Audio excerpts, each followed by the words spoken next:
Now, this ties in with the most common cause of sudden heart attacks, which is not the presence of atherosclerotic plaques themselves, but rather their rupture. High calcium scores indicate an increased tendency for plaques to rupture. And while atherosclerotic plaques themselves can narrow arteries, the narrowing is usually incomplete, restricting but not obliterating the flow of blood. This then affords time for something called angiogenesis to occur, or the creation of new blood vessels.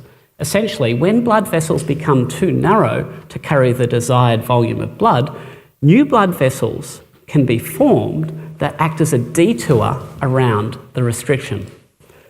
In the case of the rupture of an existing atherosclerotic plaque, the resulting thrombus, however, that forms can be so large that it suddenly and completely occludes the vessel, with no time for angiogenesis to occur, and this then results in a heart attack. So then we'd really want to know what factors are involved in the stability of plaques, what factors might lead their tendency to rupture. And this depends mainly on the integrity of the fibrous cap of connective tissue, shown here by the yellow arrow. And with such a thick cap as you see here, we can tell that this plaque is stable. Compare it to this plaque with a thin fibrous cap. This plaque is at high risk of rupture. The question is, what causes this cap to thin out? And I believe the answer comes back to foam cells that hold the oxidized LDL. And remember, the foam cells don't take in healthy LDL, they only take in the damaged or oxidized LDL. So macrophages that have ingested this oxidized LDL secrete enzymes that break down this protective layer, the fibrous cap. These are called matrix metalloproteinases, and these enzymes have been independently associated both with the tendency of plaques to rupture and cardiac mortality. Oxidized LDL clearly plays a role in the secretion of matrix metalloproteinases from these foam cells or macrophages.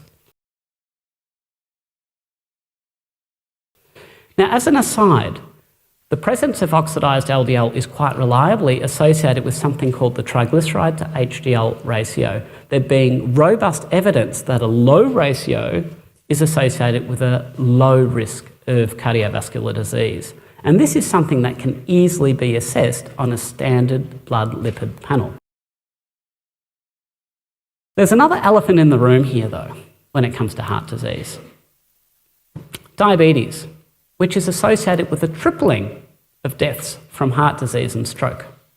High levels of sugar in the blood are so problematic has been known for a long time.